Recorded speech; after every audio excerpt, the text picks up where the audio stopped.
right, shalom, shalom. Hey, before I get started, I want to give all the glory and honor to Yahweh Bahashem Yahushai Bahashem Rakakwadash. Hey, double honors unto my apostles and elders of Great Millstone. Peace and safety to all the sincere Akyam that's out here pushing this word in truth and in all sincerity. Shalom. Shalom to you sincere sisters as well. All right, back at it again. Like I said, name this later. There's a few different things on my spirit, but I don't have a title just yet. So let's see where the title comes from. But I wanted to speak on first things first. Today marks let me cut this radio down. Today marks the 28th day of the federal government shutdown. All right, today's the 28th day, right? The longest government shutdown in U.S. history was with Donald Trump in his last 10 years president, and it lasted 35 days. Okay. So the way this is looking, unless a deal is made between now and, like I say, Thursday in all actuality, hey, shalom, shalom, then we'll be right back at it Monday going into Tuesday, more than likely tying the previous record and passing it. All right. A few more days have to pass by before we can officially say this is the longest government shutdown in American history. Okay. This is hey, we're about to see, man. I said this a few weeks ago as well. I said, hey man, and federal employees were jacked up 6 years ago. And the government and everything was better 6 years ago.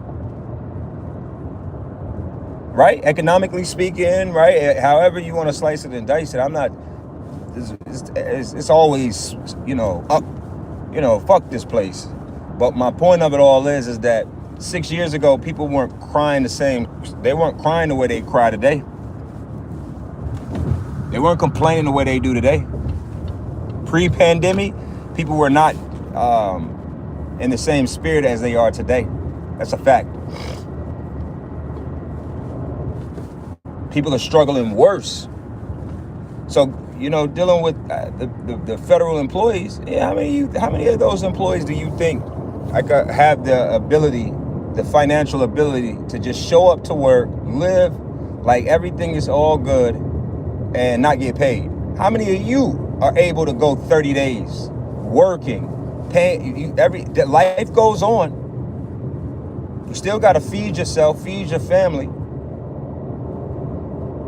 Still got to get to and fro from that workplace. You still got to drive to that. You got to put gas in your car to get to work. Hell, I'm going to keep it real with you. I don't know. I can't confirm this, but I bet airport employees got to pay for parking. Right? So now you're dealing with TSA employees just not showing up to work.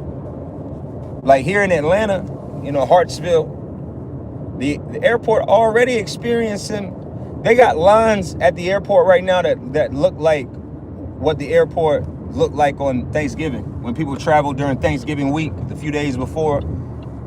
That's what the airport here looks like right now. Because a lot of the TSA employees aren't showing up. The air traffic control. Now keep in mind, let me stir up your memory a little bit. Got to remember a year or so ago, at least a year ago at this point, these airports have all been having major protests, from the pilots, the air traffic. You know, airports were already operating with a skeleton staff. That was already happening. So now, including that, people not getting paid. How long you think, like, be for real, how long do you think that would last? How long would you show up to work? I don't give a fuck about what contract you sign. How long are you able to show up? Some people might be able to do it a week. You might be able to motivate the troops to keep going a week, maybe 2 weeks. 3's pushing it. We're pushing, 4 or 5 weeks at this point. How long do you think? Like I said, it's. And somebody said, I saw a video of this guy who was making a point on social media. Of course, I'm driving, so I as the scriptures come, I'll quote them. But I'm just reporting on things that are happening in the spirit, And he made a point. He said, "Man, this might not be the time to be flying on airplanes." And it's a point. It's true. Everything is standing out.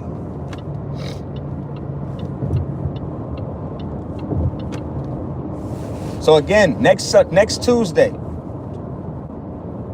will tie the longest federal government shutdown in American history, and both are attached to Donald J. Trump. Okay? Got to be paying attention, man.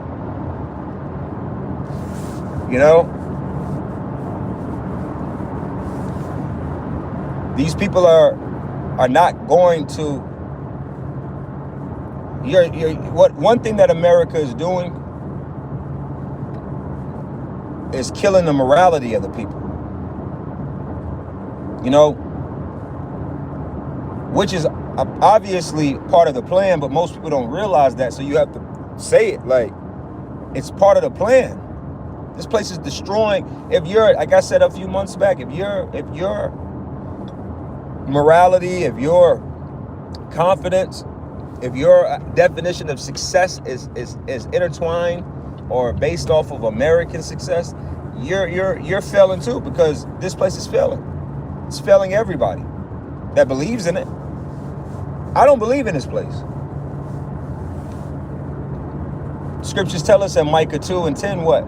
To rise and depart, for this is not our rest. That's one of the main messages of us as the Hebrew Israelites trying to wake our people up, is to let you know this is not our rest. Forsake it. It's sinking. It's being sunk. Fuck it, sinking. It's actually being sunk. This is the Titanic all over again. Like the Titanic, a lot of you don't even know that the Titanic was actually sunk. Just like America is actually being sunken. So pressure from above, pressure from below. That's literally what's happening. Okay? I saw something interesting. Me and a brother, we were just talking about it. I'm going to throw it out there just for the sake of interesting points. Like I said, this is just I'm riding a camp, spiritual rant. In the game, if you're a gamer and you haven't played this game, Days Gone, right? It's kind of older game. It's like a zombie apocalypse game, right? But in the game,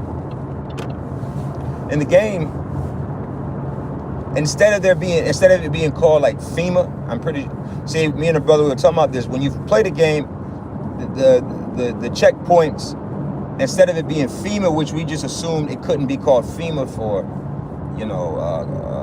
copy or trademark reasonings and so on and so forth, maybe, you know what I mean? But in the game, it was called narrow checkpoints. So instead of it being FEMA, it was narrow. And brother shared it. I was like, oh, I gotta go revisit that, that game. So, Trump looking like through the spirit who we believe to be Nero. And this game, which is a depiction of of a zombie apocalypse in modern time. That game, if you're familiar with it, it happened in, I think, Oregon or Washington, one of those. But it's in recent times. Motorcycles, cars, guns, the whole nine, right? So, hey, man, you know, this guy he's stirring the pot. He's stirring the pot. He's stirring the, he's poking at the wasp nest.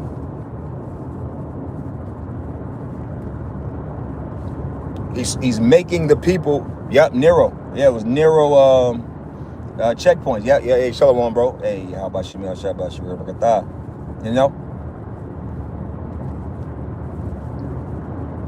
These games, these movies, all of this has been the method of revelation. It be little things like that you don't really pay much mind to, but hey, man, there's no accidents in these game worlds, in these games and these TV shows. If that symbolism was there, it was put there and it was meant to be there.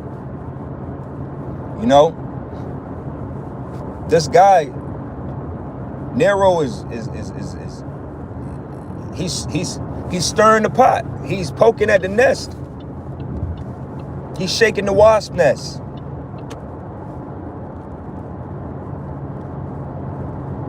You people are the struggle.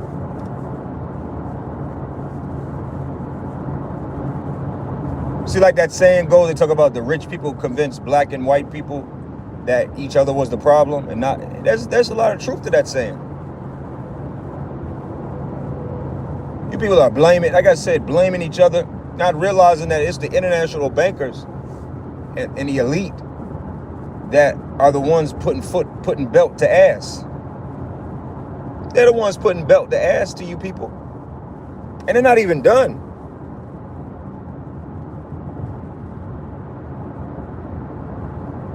So you got to think to yourself, one of the tactics of Rome was the bread and circus. Everybody should be familiar with the terminology or the methodology behind the bread and circus, right? The bread representing the food.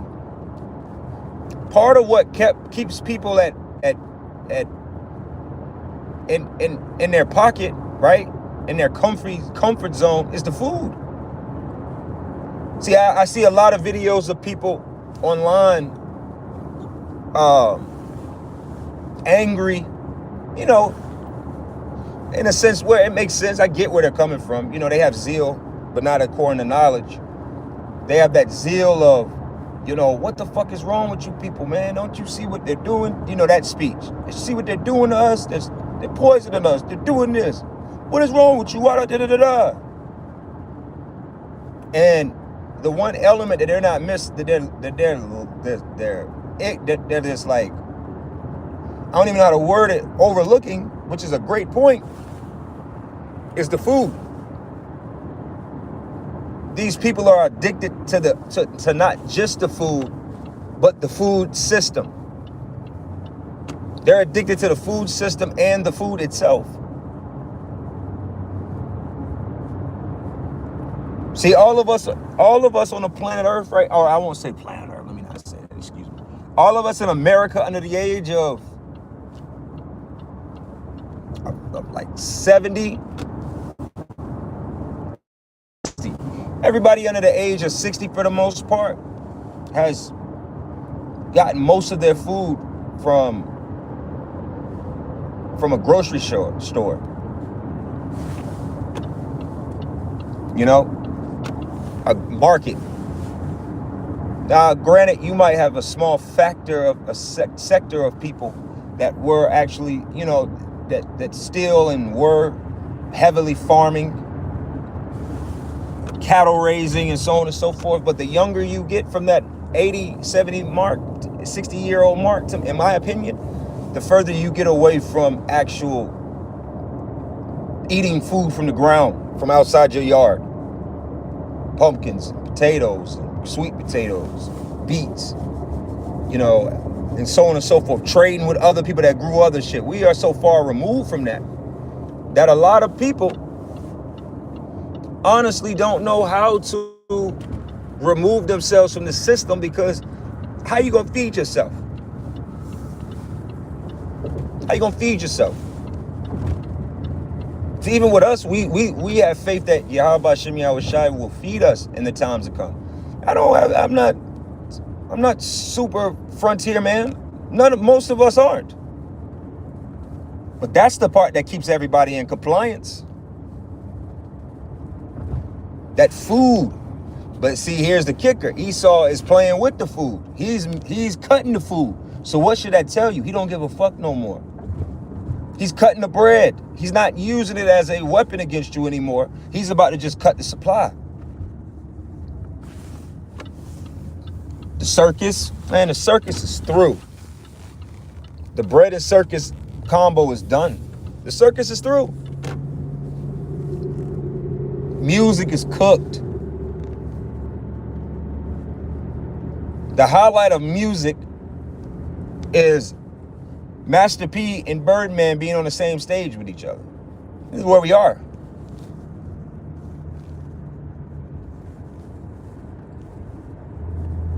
These scandals destroy the trust of the system. This is what I'm saying is the bread and circus. That's why the scriptures say that the daughters of music shall be brought down low. The musicians, the entertainers, all of that, man. This shit is cooked. See, I'm almost at work, and my work literally depends on events. Like concerts, professional sports games, collegiate games, things of that nature. And when I tell you from just a little bit of time of me doing this, I'm about to close up here. The little bit of time that I've been doing this, the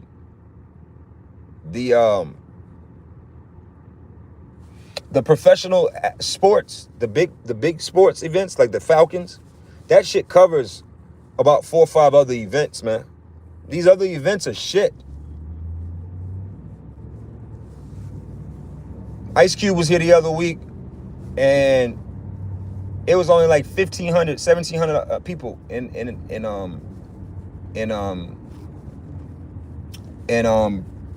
at the show. The State Farm Arena holds 18,000 people. Young NBA Youngboy was in there, sold out show, had 18,000 people in there. Ice Cube had 1,700 in there. You understand? And it's not just him, it's all these shows, man.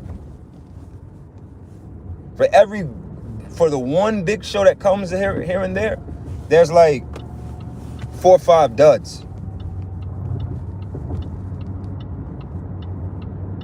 Because the bread and circus is failing. That might be the title of this. All right. So yeah, I'm almost where I'm supposed to be at. I'm probably gonna go ahead and close this up. Yeah, I'm gonna go ahead and close this up. I want to give all the glory and honor to Yahweh, Bahashem, Yahweh Shai, Bahashem, Rakak Quadash. Oh, 144. Oh, ooh, that's crazy. All praise. I'm gonna get a picture of that. Hey, Shalom.